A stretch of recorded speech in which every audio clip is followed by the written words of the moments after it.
بسم اللہ الرحمن الرحیم۔ محترم ناظرین السلام علیکم۔ تابوت عہد یا تابوت سکینہ جو بنی اسرائیل کو سکون اور اطمینان عطا کرتا تھا اللہ کے حکم سے، اور وہ جب بھی کسی جنگ میں جاتے تو اللہ کے فضل سے اس تابوت کی برکت سے فتح حاصل ہوتی۔ یہ تابوت حضرت موسیٰ اور حضرت ہارون علیہ السلام کی باقیات میں سے تھا۔ مدعی بے نظیر ہے کہ اس تابوت کو ایک دن گم کر دیا گیا، جو بنی اسرائیل کو شکستوں اور عظمت کے خاتمے کا باعث بنا۔ اللہ تعالیٰ نے بنی اسرائیل کو اس تابوت کے گم ہو جانے کی سزا کیوں دی، اور اس کا تعلق طالوت، جالوت اور اللہ نبی شمائیل علیہ السلام سے کیا ہے؟ کسی سے پوشیدہ نہیں کہ بنی اسرائیل اپنے انبیاءوں کے ساتھ سلوک کرتے تھے، ان کی دعوت کو جھٹلاتے تھے، ان کا اقوال و افعال کو ماننے سے انکار کرتے تھے، یہاں تک کہ ان کا قتل بھی کر دیتے تھے۔ کہا جاتا ہے کہ بنی اسرائیل نے ہزاروں انبیاءوں کو قتل کیا، اور اللہ کی مدد کے بغیر کوئی طاقت نہیں۔ رب العزت ہمیشہ موقع دیتا ہے لیکن غافل نہیں رہتا۔ اللہ تعالیٰ نے ان کے انبیاءوں کے ساتھ کیے گئے ظلم کا بدلہ انہیں سزا دی۔ انبیاءوں کی نسل ان سے منقطع کر دی اور بادشاہت کو ان پر مسلط کر دیا، جس سے دوسری قومیں ان پر غالب آئیں۔ انہیں ظالم حکمرانوں کا سامنا کرنا پڑا اور ایسی جنگوں میں مبتلا ہوئے جن میں ان کا کوئی حصہ نہ تھا۔ بنی اسرائیل کے لیے سب سے زیادہ تکلیف دو سزا تابوت سکینہ اور تابوت عہد کا گم ہو جانا تھا، جو ان کو اعتماد اور اطمینان بخشتا تھا۔ جب یہ تابوت ان سے چھین گیا تو وہ ہر جنگ میں شکست خور ہونے لگے۔ کنعانیوں کا بادشاہ، جس کی حکمرانی مصر اور فلسطین کے درمیان تھی، ان پر فتح حاصل کی اور ان سے تورات بھی لے لی۔ بنی اسرائیل کی بڑھتی ہوئی مشکلات، ظلم اور عظمت کے خاتمے کے بعد ان کے پاس کوئی راستہ نہ بچا سوائے اللہ کی طرف رجوع کرنے اور اس سے دعا کرنے کے۔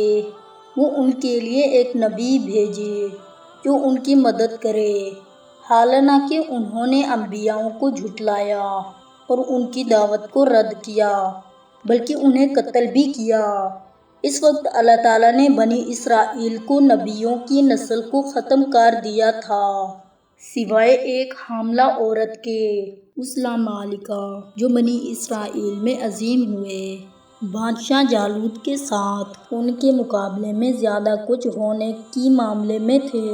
جب بنی اسرائیل نے دیکھا، اپنے نبی شمائیل سے کہا، ہمیں ایسا رہبر چاہیے اپنی عزت واپس ملے، مگر شمائیل علیہ السلام جانتے تھے کہ ان کا اعتماد ان کے وعدے پر کبھی پورا نہیں ہوتا، اور جب انہیں جنگ کا حکم دیا جاتا تو وہ بھاگ جاتے ہیں۔ تو ان کے نبی نے ان سے کہا، اگر اللہ تعالیٰ نے جہاد کی راہ میں حکم دیا تو کیا تم اس پر عمل کرو گے؟ انہوں نے جواب دیا، جی ہاں، ہم جنگ کریں گے۔ ہمیں اپنی زمینوں سے نکال دیا گیا ہے اور ہمارے بچے دشمنوں کے حکمرانی میں ہیں۔ تو پیغمبر شمائیل علیہ السلام نے دعا کی تو اللہ نے ان کی دعا قبول کی اور ان کے لوگوں کے لیے طالوت کو بنایا، جو ان کو نصرت اور عزت کی طرف لے جائے گا۔ لیکن بنی اسرائیل طالوت کا انتخاب نہیں پسند آیا اور انہوں نے اسے ناپسند کیا اور کہا، تم ہمیشہ سچ بولتے تھے، پھر طالوت ہمارے بادشاہ کیسے بن سکتا ہے جب وہ غریب ہے اور اسے دولت کا حصہ نہیں ملتا؟ ہم اس کو کوئی نہیں مانیں گے۔ اللہ کا حکم تھا کہ طالوت کو بنی اسرائیل کا بادشاہ بنایا جائے اور اس کو علم و قدرت میں اضافہ دیا جائے۔ اللہ جس کو چاہے اس کو بادشاہ بناتا ہے اور اللہ سب کا علم بھرپور ہے۔ پیغمبر شمائیل علیہ السلام نے کہا، اگر تم سچ میں مانتے ہو تو کون سی نشانی ہے جو اللہ تعالیٰ نے طالوت کا انتخاب کیا؟ تو شمائیل علیہ السلام نے کہا، اس کی نشانی یہ ہے کہ وہ تمہارے پاس تابوت آئے گا جس میں تورات ہوگی اور اس کے ساتھ سکونت ہوگی، اور وہاں سے بھی انجیل و زبور کی بقایا جو موسیٰ اور ہارون کی واقعات ہے، اور اسے ملائکہ آئے گا، یہ تمہارے رب کی طرف سے ہے اور اس میں تمہاری ایمانداری کی پرچھائی ہے اگر تم ایمان رکھتے ہو۔ پیغمبر شمائیل علیہ السلام کی باتیں سچ۔ صاحب داؤد علیہ السلام کے بیٹے چھوٹے تھے اور انہیں نبوت ابھی تک نہیں ملی تھی۔ انہوں نے اپنے بچے کا خیال رکھنا اور ان کا خوراک پہنچانا شروع کر دیا تھا۔ ایک دن انہوں نے اپنے بابا کو کہا، ابو جی، اس دور میں پتھر نہیں پھینکتا بلکہ صرف 2 شخصوں کی باری میں تلواروں کی جنگ ہوتی ہے۔ جب ظالم بادشاہ جالوت جنگ کی فوج کے سربراہ بنی اسرائیل کی طرف سے کسی کو بھول رہا تھا اس سے مبارزہ کرے کہ طالوت کی فوج کے ساتھیوں میں ڈر گئے۔ جالوت شروع ہو گئے اور میدان جنگ میں ان کے خلاف تھا۔ اس وقت طالوت اپنی فوج کو بلانے لگا اور کہنے لگا، کیا آپ میں سے کوئی مرد ہے جو مجھ سے مبارزہ کرے؟ لیکن کوئی بھی جواب نہیں دیا۔ جب کوئی جواب نہیں دیا تو بادشاہ طالوت نے اپنی فوج کو وعدہ دیا کہ جو بھی اس کو قتل کرے گا اسے اپنی فوج کا سربراہ بنائے گا، اپنی بیٹی سے شادی کروائے گا اور اپنے ملک کی ریاست میں ان کو شامل کرے گا۔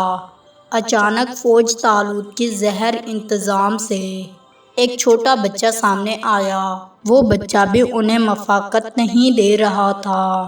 وہ بچہ داؤد علیہ السلام کا تھا جو چھوٹے چھوٹے بچوں کے گلے لگتا اور مویشیوں کی نگہبانی کرتا۔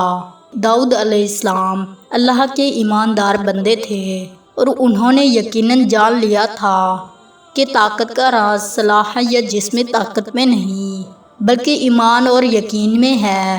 داؤد علیہ السلام نے اپنے ہاتھ میں ایک لاٹھی اور 5 پتھر اٹھا کر جالوت کی طرف جا کر ان پتھروں کو جہلے مارا۔ ایک پتھر جالوت کی آنکھوں کے بیچ گرا اور جالوت کی سربراہ وہ پتھر جھلک گیا۔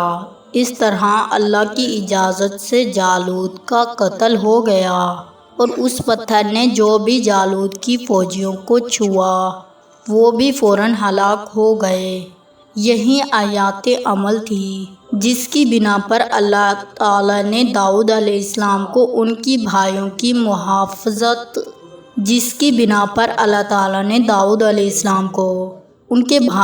محافظت کا اہتمام دیا اور انہیں ان کی عدالت میں بادشاہ بنایا، اور بعد میں داؤد علیہ السلام بھی نبی اسرائیل کا بادشاہ بن گئے۔ داؤد علیہ السلام کو اللہ تعالیٰ نے خوبصورتی، نیکی اور خوبصورت طرح کا دل دیا۔ فطانت اس کی ہاتھ علیہ السلام طاووس میں ہدیہ میں دی۔ اس نے اسے کاٹ کر چھوٹے ٹکڑوں میں شکل دی، کچھ ٹکڑے ٹکڑے کر کے دراز بنائی، کچھ انہوں نے ہلکی دراز بنائی جو کہ بھاری نہیں تھی، جن کی ان کی فوج نے خدا کی مدد سے ہر میدان میں جیت لی۔ اور وہ دراز بناتا اور انہیں پہچانتا تاکہ اپنی گزرگاہ سے گزر سکے، اور وہ اپنی بچیاں اور اپنی اولاد کے ضروریات کو پورا کر سکے۔ اور داؤد علیہ السلام نے اپنے دھوکہ بہار مسلمانوں کے کھانے سے اپنی روزی کے بجائے دراز بیچ کر گزارا کرنا شروع کر دیا، اور کہا جاتا ہے کہ اس نے دراز کو 4000 درہم میں بیچا اور ایک تیسرا حصہ ضروریات کی فراہمی کے لیے خرچ کیا۔